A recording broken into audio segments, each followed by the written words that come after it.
go. Awesome. So that's all started. Thank you very much for joining this morning. Appreciate it's half term and kids are off and parents are running around entertaining. For those that have made it this morning, thank you very much indeed. The weather's clearly changed just in time for half term as well, so that's awesome. And on top of that as well, we had a great bank holiday weekend, so what's not to like at the moment? With that, we have Steph and Katie this morning who are going to talk about basically attraction and retention when it comes to staffing and recruitment, but also how we're going to prepare for the great reshuffle. So with that, it's a completely interactive session today. So if you've got any questions, please just interrupt and reach out if that's okay, Steph and Katie. Make sure you get what you want from this session, but likewise, you can also ask questions through the chat. With that, I shall hand over to Steph, if that's okay. Morning, Steph. Morning. Hi, everyone. Thanks ever so much for joining us this morning. I'm actually just going to say a quick hello and just introduce myself. So I'm Steph Butcher. I'm a director at EBCAM Employee Benefits. I'm joined today by Katie. So I'll hand over to Katie and let you introduce yourself, Katie, and introduce the session. Thank you, Steph. Yeah, that's great. So I'm Katie Allen. I run Katie Allen Consulting, and I'm a HR leadership consultant and coach. And yeah, so we're going to talk to you today around attraction and retention. So just to kind of set the scene a little bit, I think at the minute, the hot topic that everybody is talking about is what the return to the workplace is going to look like for everybody. So we're all talking about hybrid working, and it's at the forefront of everybody's minds about what is work going to look like. So while as business leaders, you're all keenly planning what this experience might be for your people, we're really conscious as well that your people are going to be assessing the landscape. They're going to be thinking about what your organisation is doing, looking at what other organisations are doing and seeing how that matches and compares.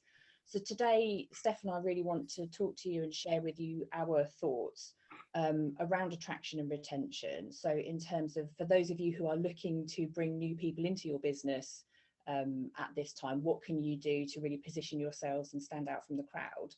And likewise, for those of you who are really looking to do something different and think about how are you best positioning yourself to retain the talent that you've got, so that when we open up and the floodgates open and everybody's looking, you're pitching yourself in a really good position to think, yeah, this is a great place to be compared to what else we're seeing going on. So that's really what we want to talk to you about today. So it's attraction and it's retention. So we'll start then with attraction. So my background, like I said, is predominantly I've been working in in-house HR.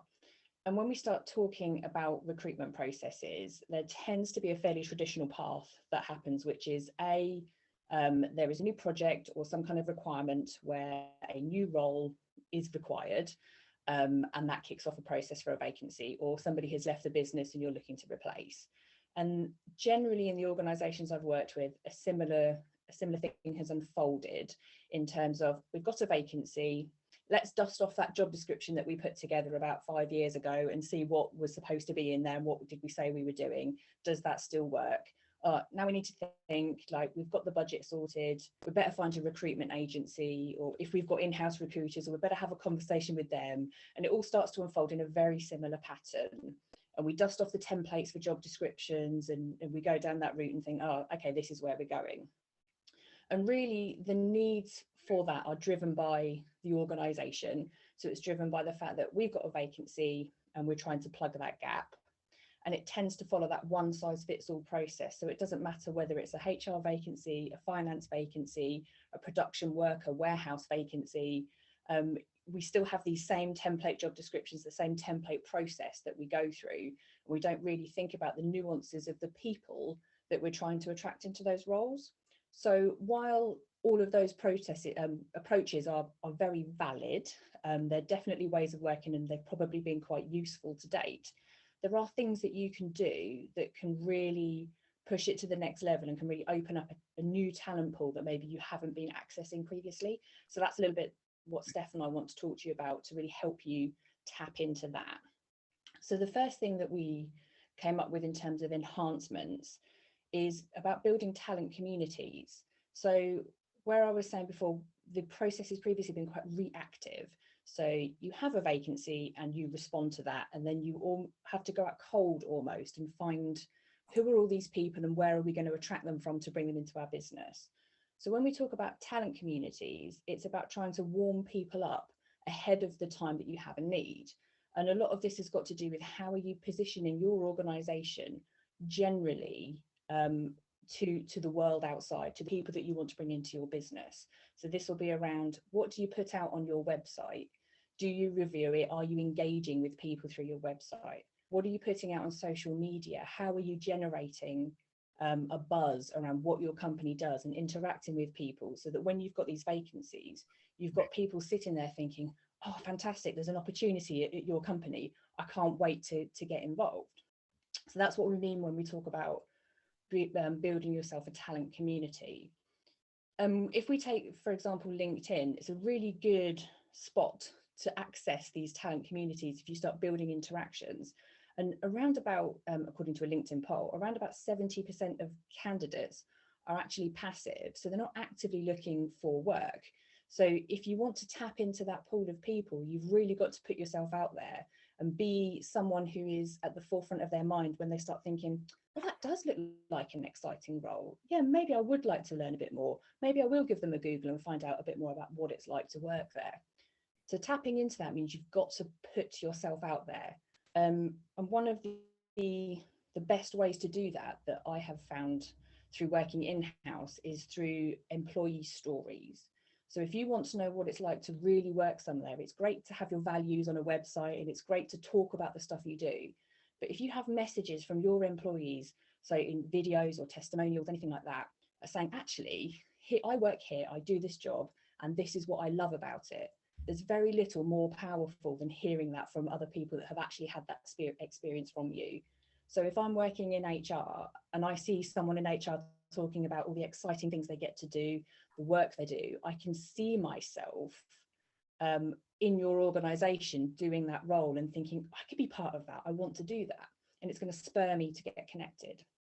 So that's what we mean when we talk about building a talent community. So it's about warming people up, tapping into that and making it ready. So when you go out with a vacancy, there's people there ready and waiting. So again, think about your social media channels, think about your website, think about how you're engaging. Anything you want to add to that little piece, Steph? I was just going to ask a question actually, Katie, which is around your thoughts and perhaps other people that are on the call as well, their thoughts on Glassdoor. Because I know that historically that was something that people typically did use, they did look at. I think it's, my personal view on it is it's a bit like TripAdvisor, and it depends on the person and their emotions at the point that they're writing that particular review. But I don't know, what are your thoughts around that? Really great question. So my thoughts around Glassdoor is people are going to check it. So if you really want to put yourself out there, sometimes it can be a bit scary because a lot of Glassdoor reviews. So Glassdoor, sort of explain Glassdoor for those of you who don't know it, it is exactly like that. It's a TripAdvisor for employers. So people will go on and talk about their company experiences, and they can rate everything from what the interview process was like, whether they were successful getting a job, if they've worked there for a long time, what's the experience like, what are the benefits like, what's the salary like. They can put all of that information in there, and it can be anonymized as well. So if you've got this platform where people are talking about your organization, if people are engaging with that and talking about your organization, I would say get in there, really engage with that, engage with people on there, even if they're leaving you less positive reviews. It's still really good to see when you look through these reviews, if people have had a bad experience, that organization engaging with them, because the first thing that signals is this person cares about that experience that person had. So it doesn't change the fact that that experience happened, but it does show how you will deal with accepting feedback when you receive it. So for me personally, I would say yes, Glassdoor is a really great tool. If your organization isn't featured on there and nobody's rating you, there's probably less of a need to kind of want to engage in that. But I would say if you are getting ratings on there, definitely engage with it and definitely do that proactively. And if you are, encourage your current staff to say good things about you on Glassdoor, because unfortunately what usually happens is when people have a bad experience, they want to go somewhere to let that out, and that does tend to be Glassdoor. So if you can actually counteract that by saying to people, it's great to work here, let's tell people through all of these platforms, then that's going to kind of counteract that and give a bit more balance and paint a more even picture about really what it's like to work at your organisation. Is that helpful, Steph? Yeah, perfect. Thank you. Cool. So that's it. So I would say, yeah, definitely think about all of the platforms that are out there. Where are people going to be talking about your business? What are they going to be saying? And how can you insert yourself into that conversation and really drive the conversation so that you are positioning it in a way that you want it to be heard? It does take a little bit of time and effort. So you do have to be quite active at doing that. But the knock-on effect then further down the line is it really does pay dividends when you're trying to find candidates, when you're trying to sell the employee experience. You can point people to it. The first thing people are going to do is Google your organisation to see what comes back. And if you've got good stuff being said about you, that's fantastic. And actually, one of the really great examples of this is Unilever. They do a fantastic job of engaging with people on all of their platforms. Even when it's just someone, you know, posting something random, if they get mentioned, they always respond, even if it's just to say thank you. And it's really quite powerful to show they really do care what people are saying. So I think that's a really good example. So that's the first piece. So there's 3 pieces here. There's the talent communities. The second piece, moving on, is around how do you tailor your offering to what your potential employees might want. So for me, this is from an HR perspective, this is the beautiful place on the Venn diagram where HR and marketing collide. So this is where marketing get it right. They think about the consumer experience. They always think about the user experience. And this is where I think HR can learn an awful lot from marketing, because actually it's about the employee experience. And what do we want to say to our potential employee base about what it is that we work for, we stand for, and what we can offer. So we have to start thinking about our employees as potential consumers. So that's where I think we can really bring these marketing themes in. And one way to help get into that is to think about employee personas. So in the marketing world, they tend to use consumer personas, and they build up these kind of big, rich backgrounds of who is our ideal client, who are we selling to, what do we know about, where do they hang out, what do they like, what's important to them, how old are they, do they have children, you know, what are their backgrounds, and they really dig into that and they develop a couple. And this is something I found quite powerful to do from an employee perspective.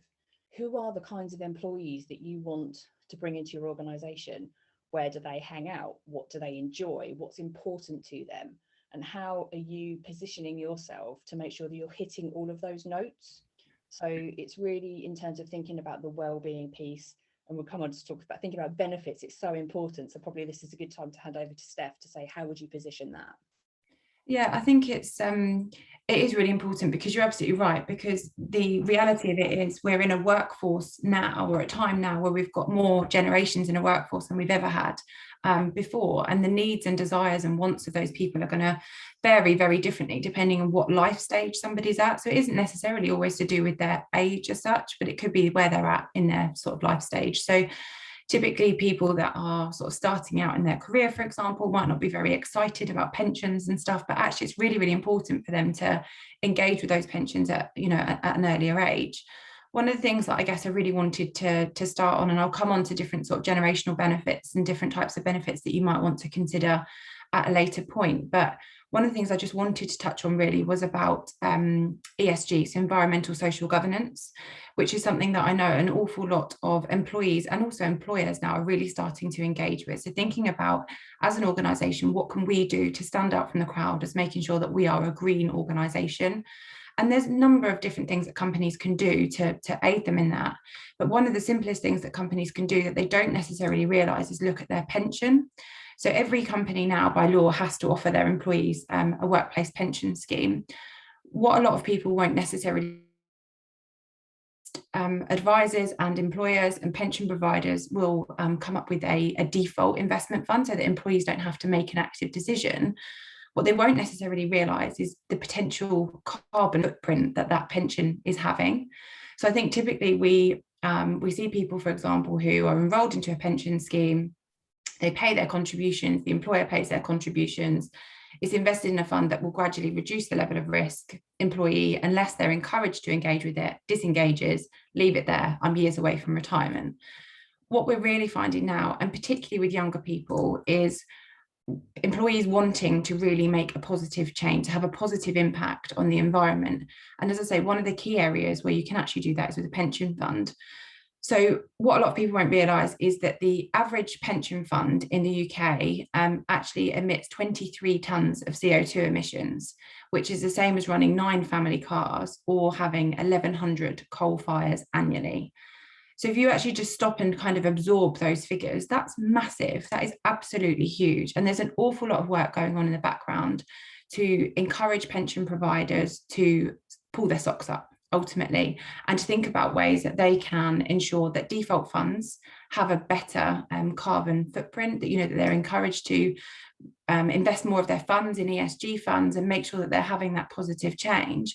But that isn't something that happens overnight. It's something that will be a gradual thing. Some providers have come out. There's one provider in the market who was kind of the first to come out, who are a net zero pension provider, and others are slowly starting to follow. There's an organisation called Make My Money Matter. And if you haven't sort of looked at them before, I'd encourage you to have a look at them. They've got some they're quite quirky. Some of their marketing stuff might not be to everybody's taste, but their message is really, really important. And it's really interesting, some of the stuff that they're actually talking about. So if you're interested in this, I would encourage you to have a look at it. The other statistics that I just kind of wanted to share with you, 99.5% of employees who were surveyed as part of this, this research, so 99.5% of employees do not know how much carbon emissions their pension contributes. 88% of employees want employers to take action to address it as part of the workplace pension scheme. And 62% of employees said they would engage more with their pension if it was making a positive impact on climate change. So I'd be interested to just, if anybody's brave enough to take themselves off mute or put something in the chat if you want to, just to kind of get your thoughts on that really, and just to see, is it something you've ever considered?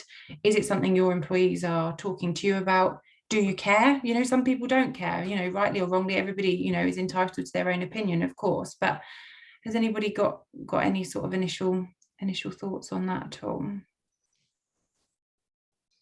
So, sorry, Ollie, go ahead.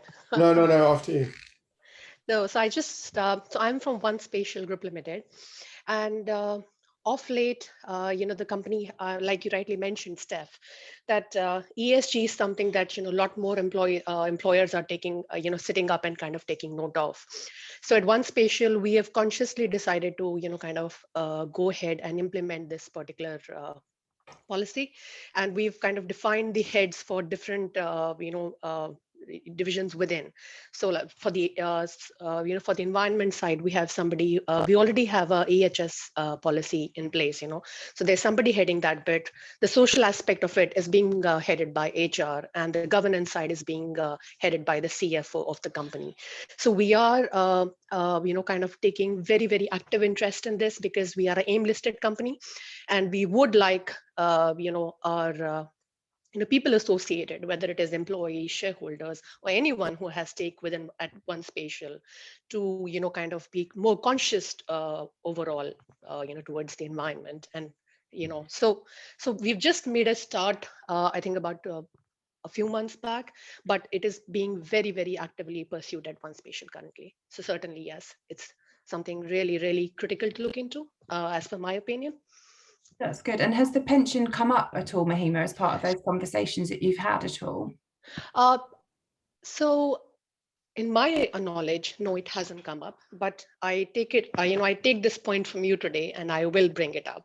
So there is a core committee which is working on this, and I'm not a part of that. So it could be a possibility that this is already being looked into, but if not, I will definitely bring this up.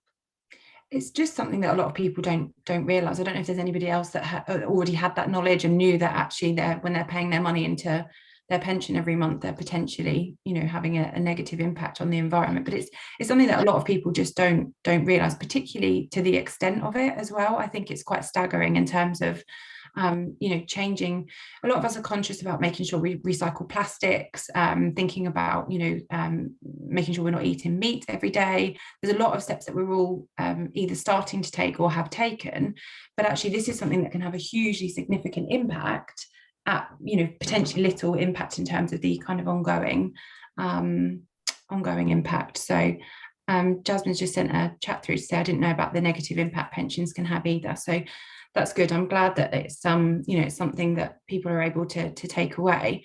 I think when we put our employer hat on in terms of what can you do about it with the pension, the reality of it is that generally, depending on the type of structure of pension scheme you've got, it wouldn't necessarily be possible for you to change the default investment fund for existing employees. They would need to make an active decision to do that themselves. You could change your default fund so that it was an ESG tilted fund for new joiners to your organisation, for example. But with your existing employees, the way to do it is communication. And that's something that I know Katie and I will continue to talk about on different sort of themes as we go through this session today.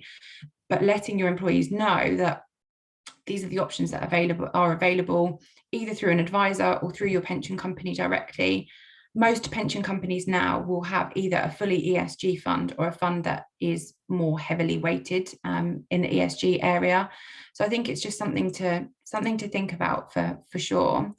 The other benefits, I guess, that you can think about that have kind of a positive impact on the environment, one of them, which will typically only really be available for sort of larger companies, is looking at car schemes. So you do have a fleet of cars. Do you have a salary sacrifice car scheme?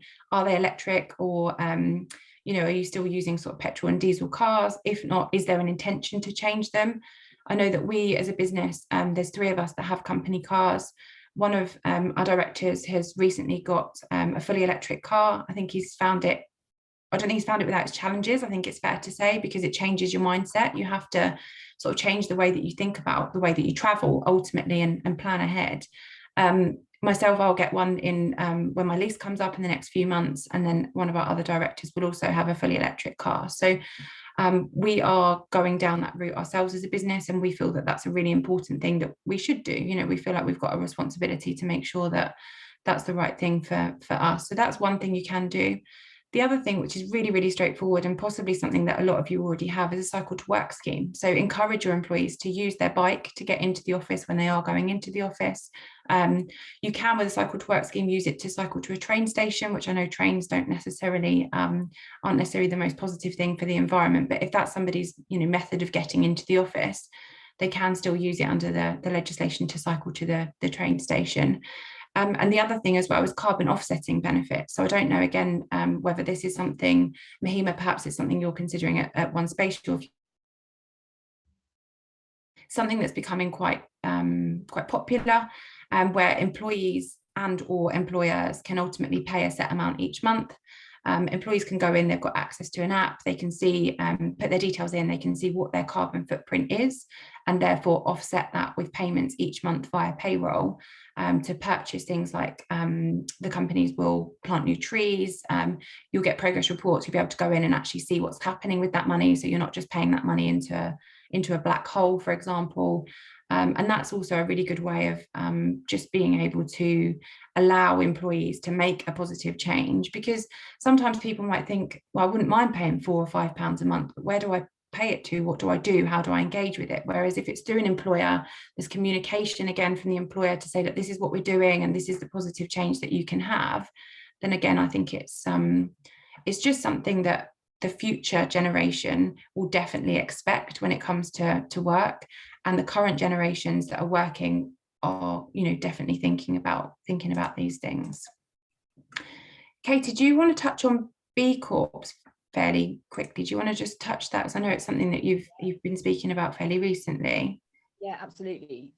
Lovely. So I don't know if anybody is familiar with B Corps, but B corporations, it's essentially an assessment that you can put yourself through to become a certified B corporation. And if you just Google B Corps or B corporations, you'll find all the information on that. But it's quite an extensive assessment that you can voluntarily put yourself through, so you either become certified or not. There's no kind of real failure. You just keep working towards it until you achieve it. and you get assessed on a whole host of different aspects. So that it begins around kind of the strategic approach of your organization. Are you thinking about your impact on the environment? Are you thinking about employee well-being? Are you thinking about engagement and inclusion? And it gives you your rating of how well you've done against their assessment criteria.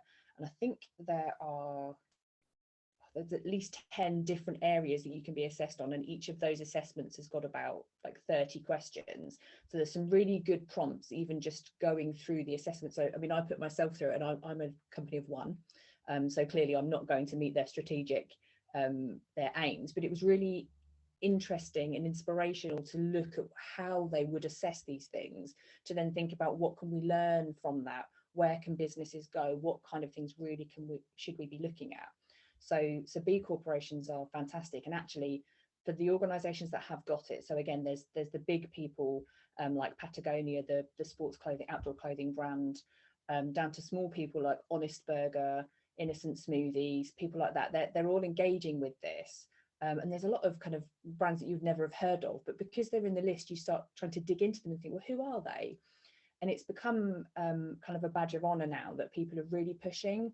So I think if it's something you're interested in, you want to understand more around being a bit more environmentally aware, being a bit more engaged in terms of inclusion, there's some really good advice and tips that they can give you in how to meet their criteria, which is essentially a really good benchmark for how are you performing against other people who are also trying to achieve this certification. And I notice it now everywhere. Now I'm aware of them. When I pick up products, I can see whether it's got the little B Corp logo on it. People are putting it all over their websites and their LinkedIn pages, because it really is a badge of we're doing things in terms of sustainability and environmental impact, and we care. So I think that's a really good thing to investigate. Katie, do you want to kind of move forward and have a look at the sort of language and imagery, going back to sort of that attraction piece? Absolutely, yeah. So tied into that employee persona piece, when you're thinking about the people that you want to attract into your organization, again, when we're thinking about the public face and our brand that we're putting out to people, one of the things we really need to be conscious of is around the language that we use and the images that we use to show who we are and what we do, and language especially, because this is something that's the first impression that people are going to get of your organization. What are you saying and how are you saying it? And if we go back to the attraction piece, one of the first things people are going to look at is your job advert and your job description. So what is it you're saying you need them to do? And something that can come through quite obviously sometimes, or less obviously in some of the adverts and job descriptions, can be around bias in language, especially towards male coded and female coded language that gets used. So when we talk about masculine coded, it's words such as competitive, aggressive, leader is even a masculine coded word. So when we think about this kind of language, it's not saying that you shouldn't use it. It's just saying be conscious about how often you use masculine and feminine coded language, depending on who it is you want to attract to your organization. So it's about creating that balance and making sure you go as gender neutral in putting your face out as possible, because there's countless evidence out there to show if an advert or job description is really heavily masculine coded, you're going to turn women off, and then you're going to wonder why you're not getting the applications that you might perhaps expect or you would like to encourage, especially if you're in male dominated environments. So I support a lot of engineering clients and petrochemical industry clients, so they're really trying to bring women in, but then they're positioning themselves in the way they've always positioned themselves. They've gone down the tradition route, and they're wondering why people aren't interested. So we've gone through their adverts and their job descriptions to say, well, how can we change this so you have the same impact for what it is you want to say, but you're doing it in a way that is just more appealing? Because the evidence also suggests, which is excellent, that even if you have a very strongly feminine coded advert, men are still going to apply. They don't see it as a turn off. But what it does do is encourage more women. So it creates that balance. So that is, for me, a bit of a win. So it's one of those easy things that you can look at. And I say easy because Google gender decoder. There are a million apps out there now that you can just copy and paste your content into a web page, and it will give you an analysis of all of the language that you're using and help you with suggestions of other ways to word it, and you can do that yourself.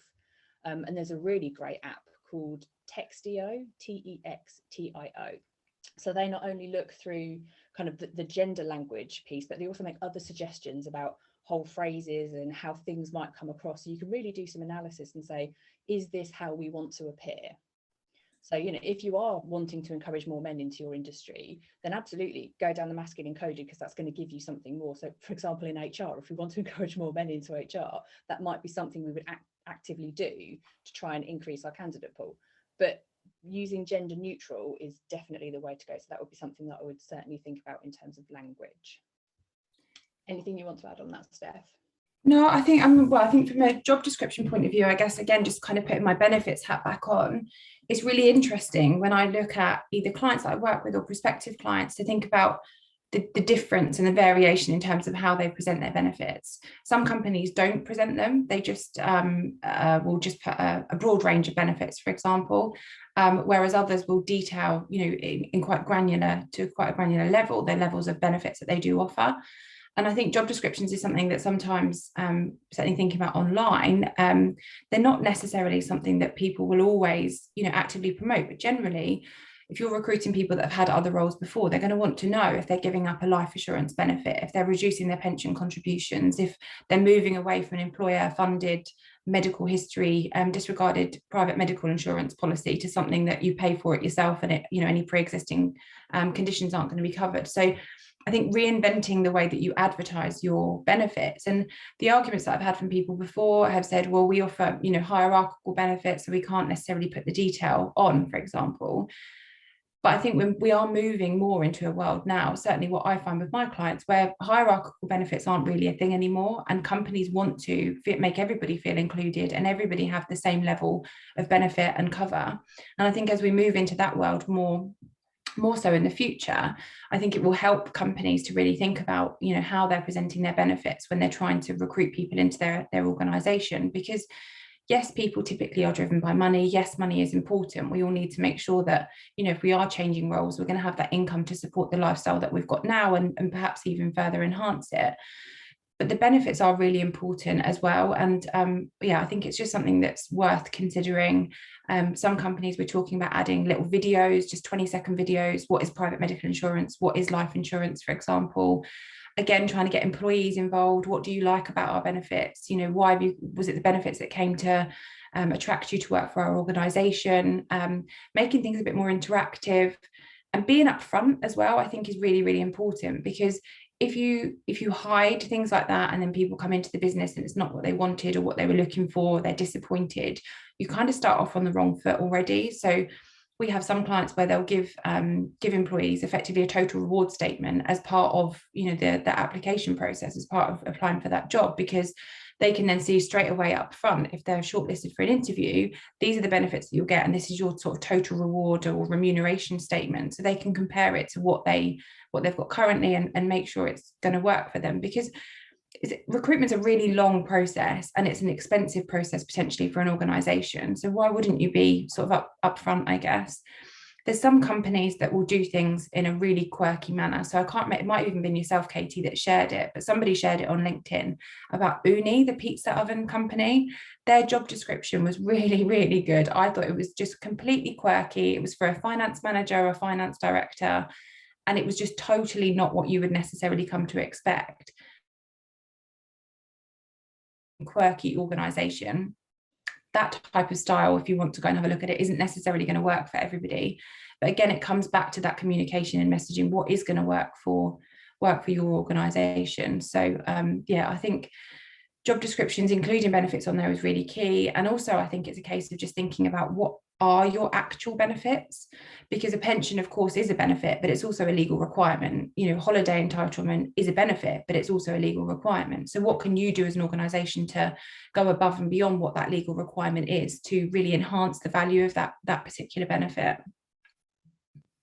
Yeah, just to build on that as well, Steph, if you want some examples of other companies who are doing things a little bit more quirky, and again, this comes down to really understanding your business. How do you want to position yourself, and being unafraid to position yourself exactly as you are, because you are going to attract the kind of people who are going to want to work for you.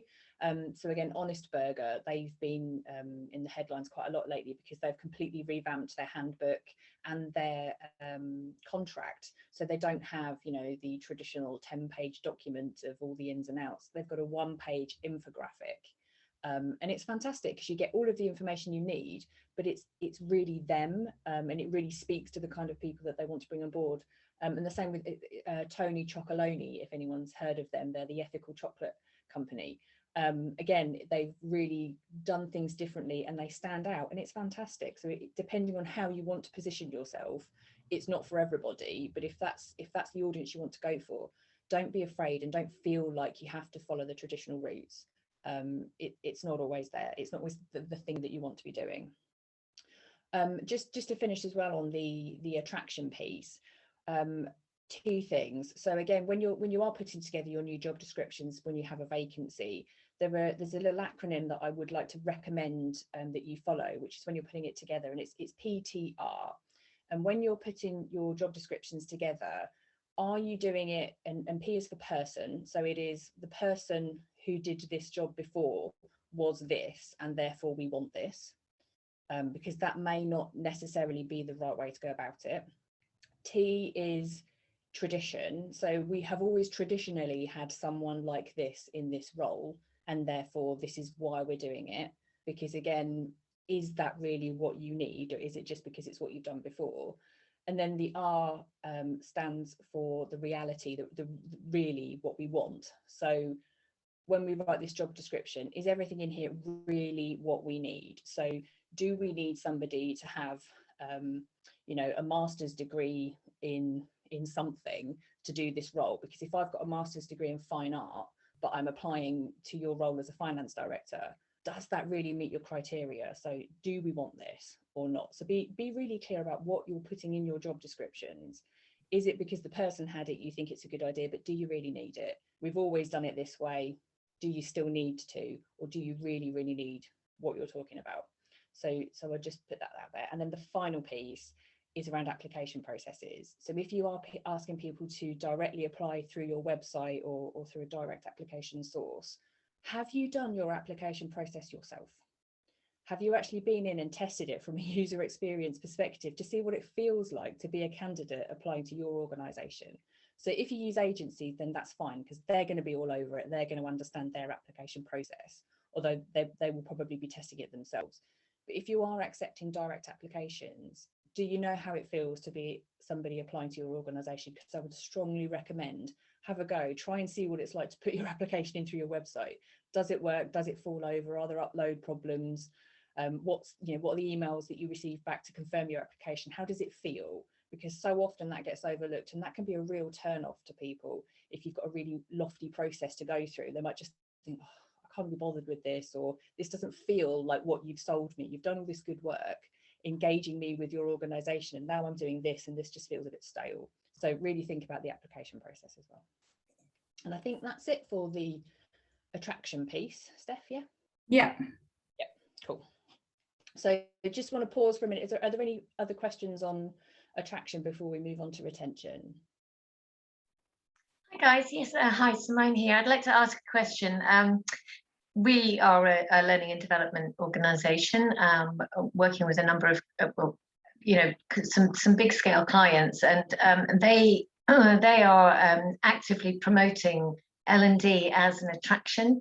That actually specifying it, that we will invest, that they will invest in people, that they will concentrate on strengths. And help in development wherever they want to. Are you seeing that more and more now, especially post-COVID? And we're during this COVID session, because a lot of people did.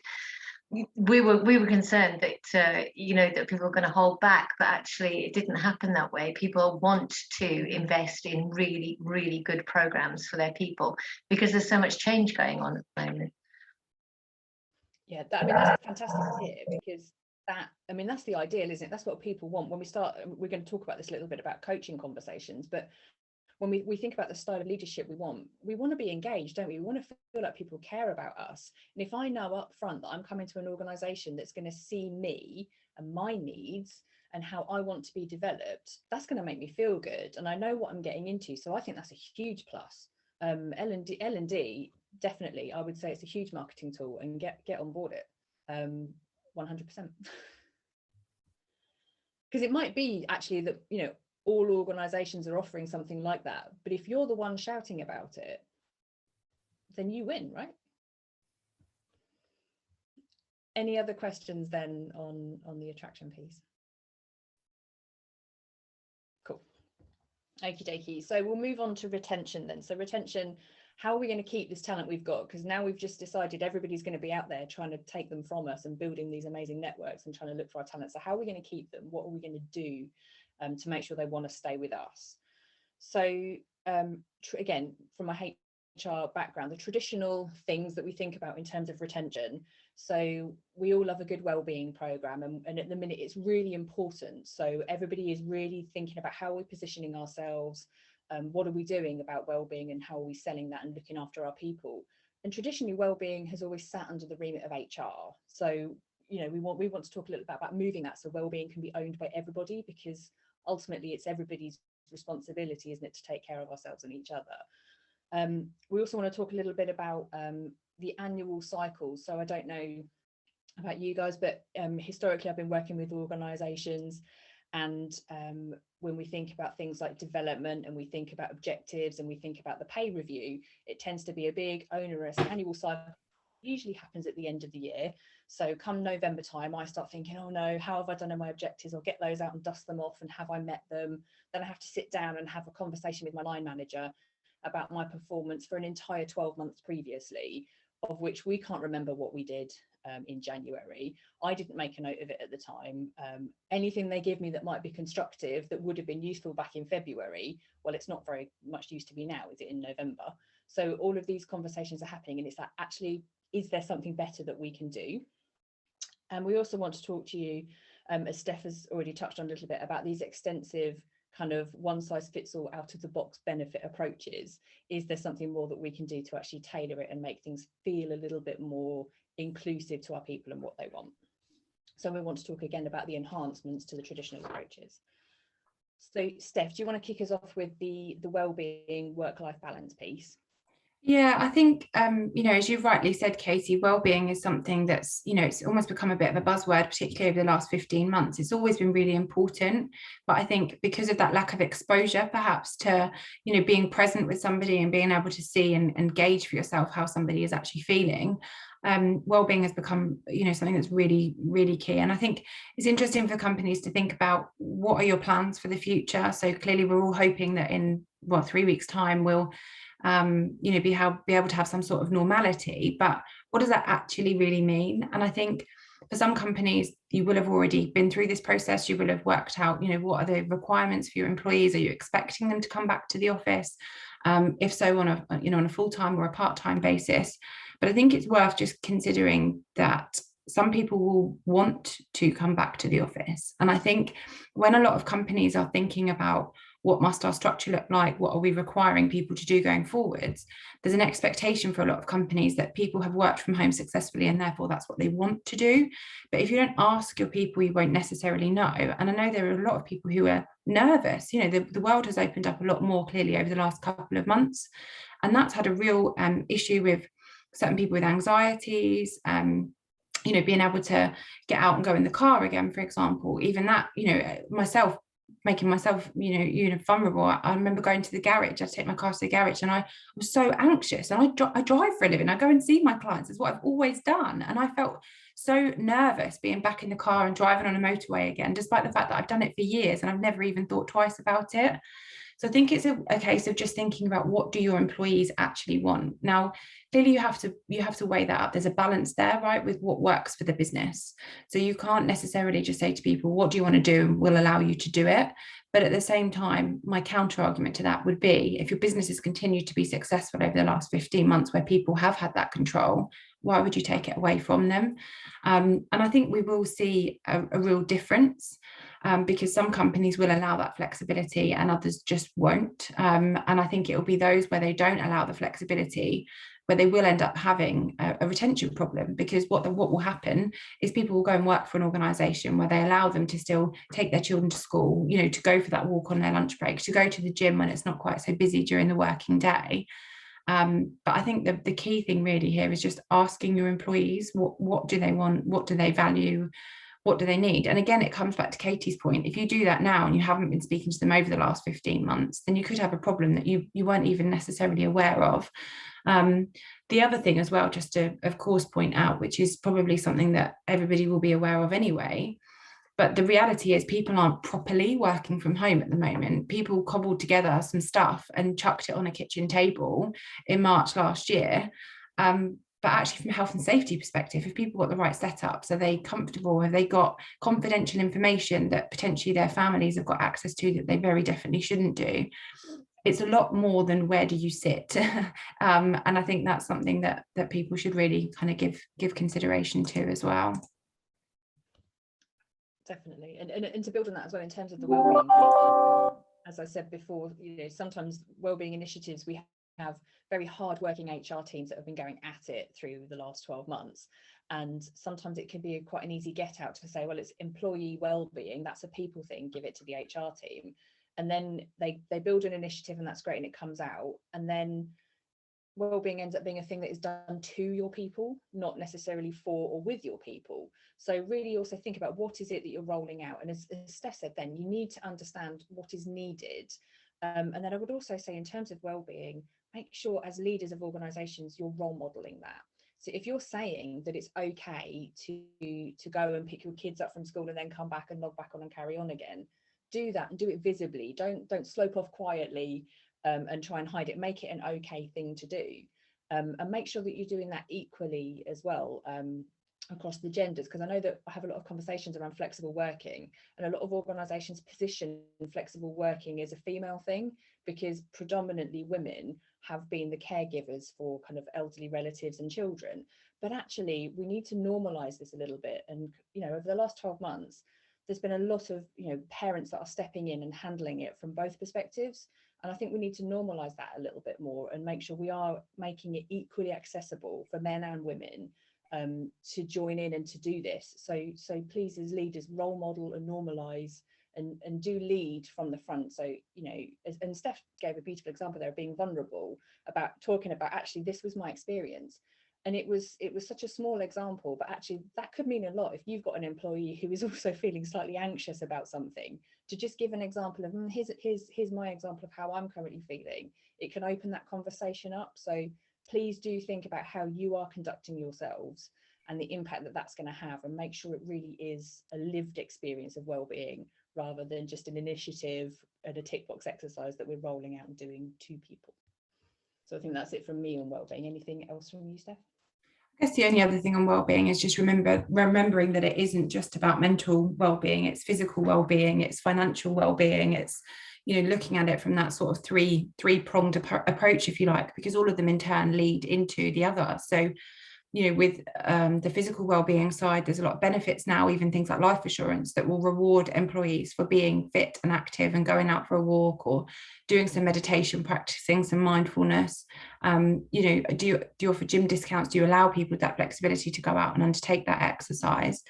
And then financial well-being, whilst your employee themselves may not have been furloughed over the last 12 months and they've continued to work their job and they've continued to receive a full salary, do you understand, and you probably don't necessarily understand, what their family members that, you know, have been through, because it may well be that they aren't they didn't used to be the sole earner within their household, but now they are.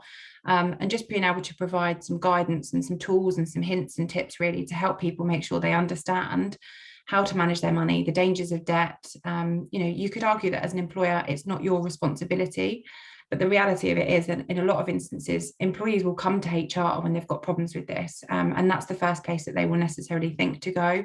So it's just a case of making sure that you've got some tools in place there to help them with that. And then, of course, you know, the mental well-being side as well, making sure that you're able to support people with all three of those areas. Excellent. Yeah, great points. Very great points there, Steph. Thank you. So moving on then, I want to just come back to the point I was making around kind of annual cycles and leadership styles. And the next thing we want to talk about is leaders role modeling with coaching conversations. Now, first of all, I have to kind of call this out. I'm a professional coach, so therefore I have got a bias towards coaching, but that doesn't take away anything of the benefits of having leadership coaching conversations. So as I was saying earlier, you know, it's very easy for us to fall back to our traditional annual cycles, where again we have processes where we do things to our employees. We frantically pull together processes and procedures and we push it through and we write it all down, and then we file it away and we don't look at it for 12 months until the next process starts, and we bring it all back out again and we go back to it then. And really, in terms of leading with coaching conversations, it's moving the dialogue on. So it's really evolving it from the directive, authoritative approach of management to really bringing people into the conversation and having a leadership conversation around what do your people need and how are you getting the best out of them for their performance. So it's that quid pro quo. It's about actually, how do I help you be the best that you can be in this role? How am I giving you the tools to do that? And where the coaching conversations differ from, for example, a mentoring conversation or a standard management conversation, it's rather than telling someone what to do or even showing them how to do something, it's around asking the right question so that they can come up with their approach of how they're going to solve the issue themselves. So it's about moving it to that next level. And what this really does, it's essentially unlocking someone's potential, so that they can maximize their own performance and they do the learning. So it's adult learning in action, essentially. So it's the way in which we grow and we learn through the process, rather than having to be shown something time and time again until we get it right. It's working that process out for ourselves. So it's really making that connection. So in terms of, if we relate this back to a retention piece, if we're having frequent conversations with our employees, and I think it's to Simone's point around a learning and development mindset, if we're having conversations with our people about what they need, what's important to them and how are we developing them, and we're bringing that to life in their role, so whenever they're doing things, we're encouraging them to do the learning themselves and to come up with the solutions to their own problems, we're empowering them, because these people are going to go on to become the leaders of the next generation. So they have already been taught this leadership style of how do they coach people and bring people along. So it pays it forward. So, we may well have been used to ourselves being told what to do or shown how to do things, but how do we make that shift so that we're preparing the next generation of people to really have those more empowering conversations and change the culture in an organization? So hopefully that makes sense.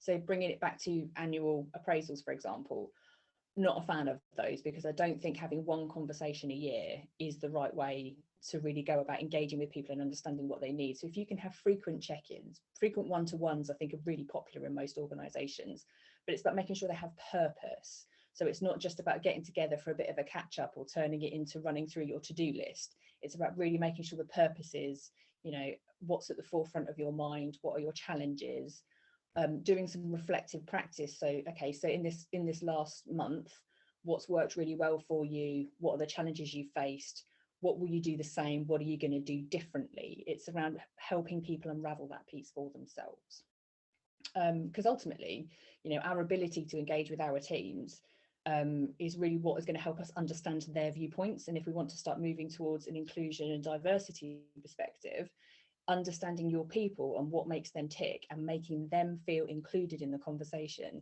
is what's going to drive that. So it's what builds psychological safety. Katie, just on that point real quick, if I can interject there as well.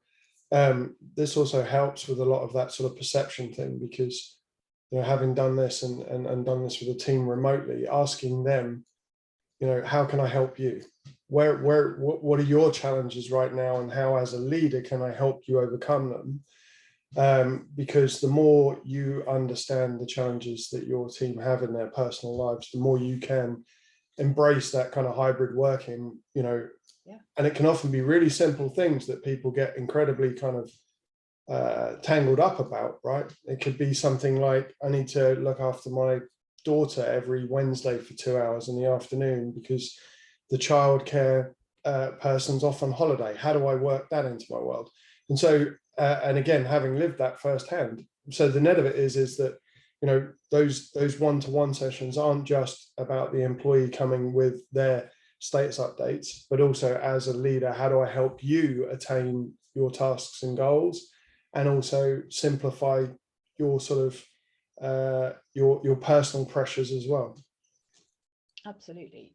And to echo that, Ollie, actually, what you hit on perfectly there is the way that you phrase that conversation, because it's not, what's your problem? Here is my solution to your problem. It's, how can I help you? You talk to me about the options that you need, because whilst I may have experienced something similar to what you've been through, I'm not you.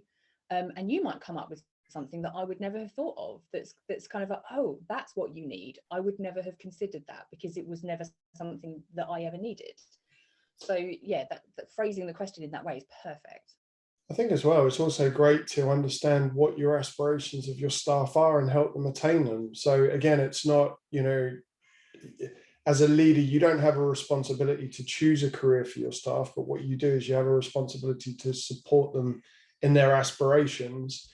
I know an amazing guy that you talk to him and he'll tell you that everybody that's worked for him as part of his team has been promoted above him.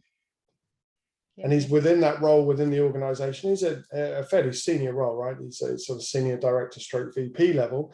But the net of it is he is a great leader. It's that simple. So promoting him up the organization actually would not be for the benefit of the business, because he's a great kind of talent nurturer inside the company. And it has a reputation for that. So naturally people gravitate to want to be part of his team.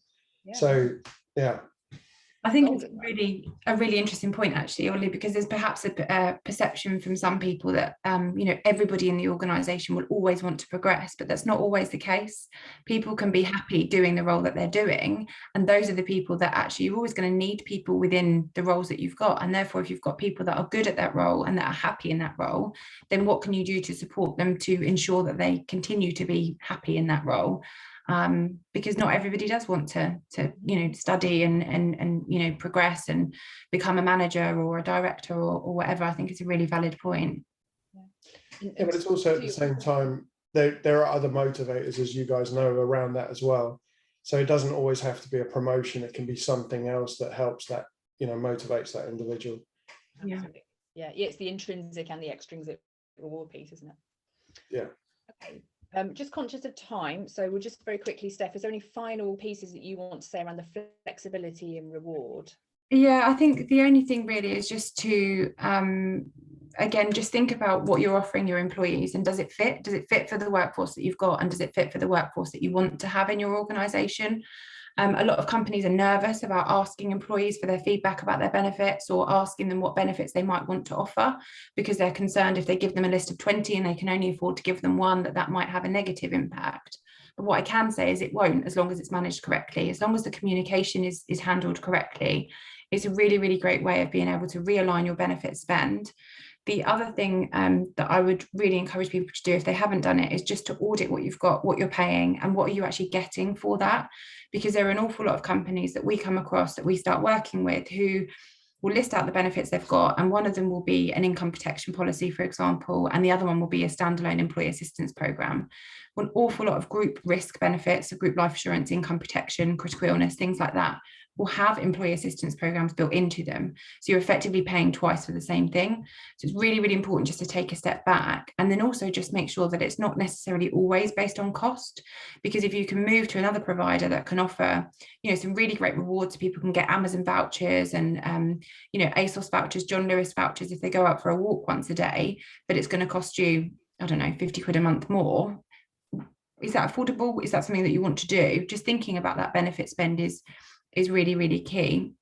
And I think, yeah, just communicating, just make sure that you continue to communicate with employees. If you have got a benefit where you've got a free employee assistance program, don't promote it as this is a freebie that comes with this. Promote it as its own benefit in its own right. And I think that's the key thing from my point of view, is benefits are always changing. There's some really, really cool, innovative stuff out there at the moment. And just because you've done what you've always done, it doesn't necessarily mean that that's the right thing to continue to do in the future. Super. Thanks, Steph. Yeah, really well summarised. So I guess in closing, because we are in the final moments, just from our attraction and retention piece. So thank you for joining us. And here were our key takeaways. So we've got building your brand through people and creating talent communities, developing your employee personas to ensure that you're attracting the right candidates and tailoring your attraction pieces to that, refreshing your job descriptions and adverts to make sure you stand out from the crowd, the importance of well-being and work-life balance and having it being an organisational led initiative, the human-centered leadership approach and having coaching conversations, and visible, cost-effective benefit solutions. So making sure that you're pitching those and making sure it's connecting with your people. And that's us. Fantastic. There's so much stuff to think about. I think as well, you know, a lot of organizations need a plan around this, because you can't boil the ocean. It's not going to happen overnight. I think recruitment in itself is inherently difficult, especially in a pandemic. You know, when you don't meet somebody face to face, you learn a lot less about them over a Zoom session.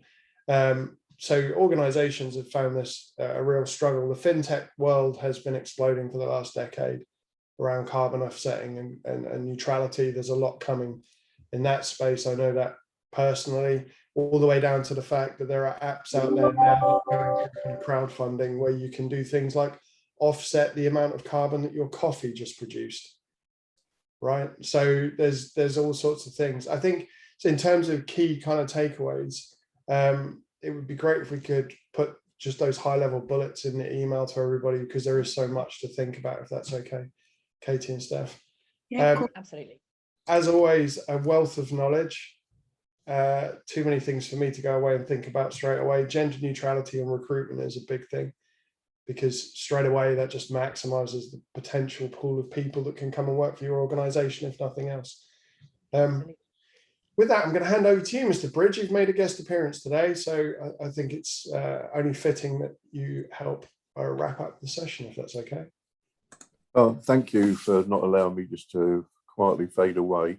No, it's really great, and thanks, Steph and Katie, because it's been really thought-provoking, and all of us have to think in a different way now.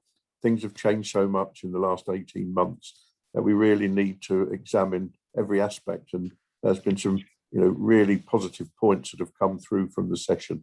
And, I'm sure all of you, and I've seen some of the comments, but I myself have got some real key points that I'm taking away. So thank you very much. And, people are the key going forward. And in our area, it's going to be really challenging to get the right people and making sure that we can not only attract them, but retain them. So, all of these particular aspects that you've covered today, it's really great. And I think it's certainly made me think on certain aspects in different ways. So that's really great. And I hope everybody else has benefited in the same way. So thank you very much. And thank you, Ollie, for, as always, running these sessions for us. We do appreciate that. And it's great to be able to continue to join in and work with you. So thanks. And I'll hand back to you to close the session. Fantastic. Thanks, John. And so, as always, the recording will get circulated around. So there is the opportunity to replay this and kind of re-listen through some of those points. And likewise as well, hopefully in that email, we'll get those bullets added. Katie or Steph, if you could possibly send them to me, that would be awesome. And with that, thank you very much for your time. Enjoy the good weather while it lasts. Test cricket's back on. I've missed that considerably over the last few months. And with that, have a great rest of your week. Thank you. Take care. Thanks, everyone. Take care.